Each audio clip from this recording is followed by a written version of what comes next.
A mother limping through deep snow, her body scratched by thorns and worn down by time. A tiny pup, barely clinging to life, curled up inside a torn bag, quiet as ice. No one knew how far they had wandered. No one had seen their suffering. Until an old dog stood and brought them home. What followed wasn't a rescue, it was a redemption. Before we begin, tell me, do you have a dog of your own? Type their name in the comments. I'd love to know who's watching, along with their furry friend. And if you believe every animal deserves warmth, not abandonment, hit that subscribe button, because what you're about to hear just might change the way you see the world. The first snowfall arrived early in Silver Pine, a quiet town nestled beneath the Cascade Range in northern Washington.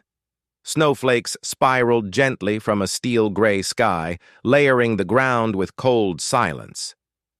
The air carried that particular hush that only arrives before something meaningful begins. At the edge of the town, in a cedar cabin tucked near the forest line, a man sat on his porch, bundled in an old wool coat. Steam curled from a dented metal, mug clasped in his hands. Walter Dean wasn't one for small talk. At 68, his frame had softened in places but held its strength in others. Broad shoulders, calloused palms from decades working the wild. His face was lined, weathered with quiet dignity, eyes cold and clear like frozen lake water. Once a ranger, now a widower. A man who spoke more to his dog than to any neighbor, and preferred it that way. His cabin stood in solitude, with no neighbors for miles and only a modest solar panel for power. And by his side, always, was Ridge.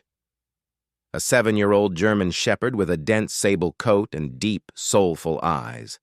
Scars marked the back of his leg, a reminder of the rock slide that ended his time as a rescue dog. He walked with a slower gait now, but carried himself with pride. Ridge didn't bark much, only when it counted. And today, it counted. Walter noticed it. How Ridge raised his head, body tensing, nose catching something unseen. Walter followed, his gaze into the woods. At first, nothing. Just snow-covered trees and the hush of winter. Then, movement, not walking, stumbling. From the shadows emerged a female German shepherd. Young, maybe 5 years old. Her coat was matted in dirt and streaked with dried blood. One paw dragged through the snow with every painful step. But she wasn't alone.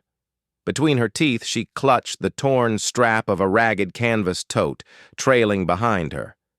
Inside, curled up and unmoving, lay a tiny pup, no more than a few weeks old. Soaked and shivering, breath barely visible. She reached the clearing, just 20 feet from Walter's porch. She dropped the bag, lifted her head, locked eyes with Ridge. No growl, no sound, just pure, desperate silence. Walter slowly set down his mug, but Ridge had already moved. He stepped into the snow, steady and quiet. Approached the mother, sniffed the bag, then looked back at Walter and barked sharp. And sure, Walter didn't wait. He rushed forward, knelt, and gently lifted the pup from the bag. It was light as a leaf, fur soaked, heart barely ticking. Ridge stood by, firm and still. The mother dog collapsed beside them, exhausted. "She's done," Walter whispered, but not ready to give up. He looked at Ridge. "Let's get them inside." He opened the door, carried the pup in. Ridge waited outside, guarding the mother. She hesitated, then pulled herself up, limping hard, and followed him in. The door closed behind them. The wind stayed out. Elsewhere in town, behind the post office, beneath the flickering bulb of an old trailer, Lana Brooks rubbed her temples, frustrated. At 27, she ran the only mobile vet unit in Silver Pine. No funding, no backup, just grit, and a refusal to let animals be forgotten. She was known for her sharp tongue and even sharper heart. Today, she was fighting, again, with the mayor. No, Mr. Candle, I'm not asking for charity. Just the green light to build 5 kennels and a heating unit. Before the freeze. Half these animals won't make it without it. She hung up, jaw tight. Behind her, a possum slept inside a heated box. Then, beep. An alert. Her laptop screen. Lit up. Ridge's rescue collar. A signal just triggered. But that collar had been inactive for years. Something was happening. She grabbed her coat and ran. Back in the cabin. The fire glowed in the small living room. Walter had wrapped the pup in an old flannel shirt and set it by the stove.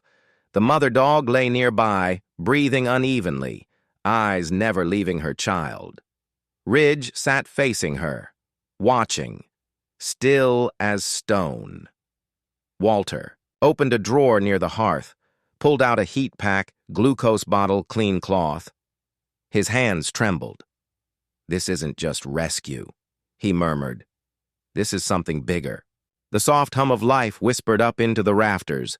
Walter smiled faintly, reached for a mug of lukewarm tea resting nearby, and raised it in a quiet toast, to no one in particular. "To the ones who endure," he murmured.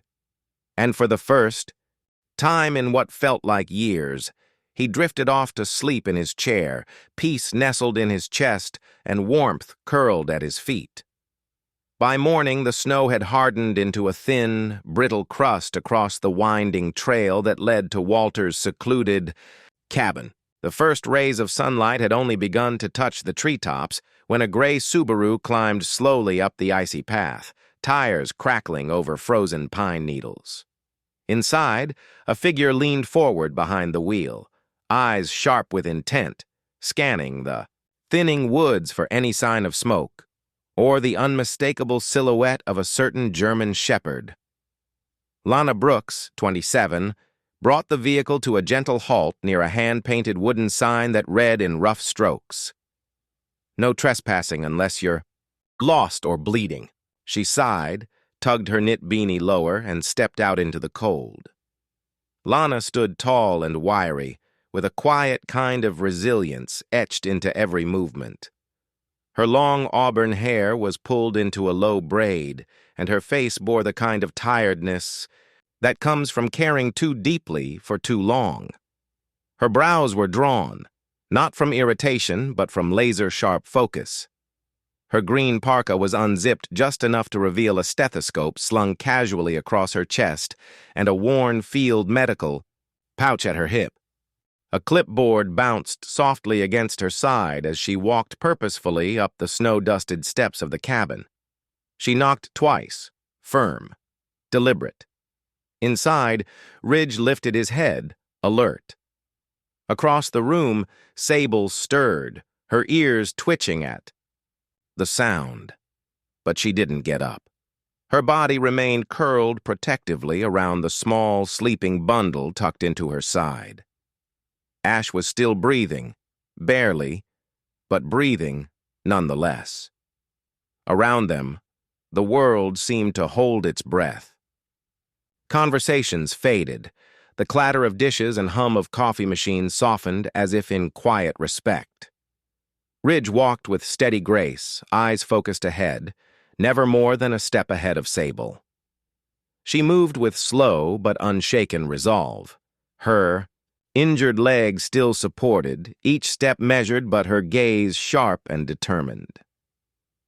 From the soft sling around her chest, little Ash peeked out, wide-eyed, his tiny nose twitching curiously at unfamiliar scents of motor oil, fresh bread, and city pavement.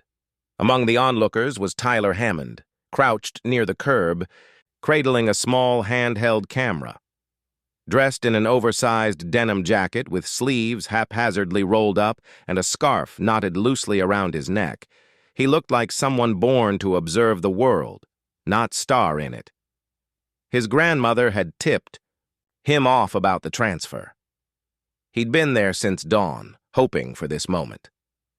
As soon as Ridge appeared in his frame, he whispered, almost reverently, "They made it. She's actually walking." Beside him stood Amari Lewis, a tall, quietly confident 15-year-old girl, wrapped in a thick green coat and long braids tucked into a beanie. She nudged her glasses up and smiled gently. "That video's gonna blow up," she said, already unlocking her phone. "We should help it get seen." Tyler glanced sideways. Amari shrugged, already typing. "Student council's got a digital board," she said. "We raised $400 with a bake sale for Mrs. Lott's cat surgery, remember? This is bigger." Tyler nodded. Both of them began tapping away, sparks of something larger beginning in the palms of their hands.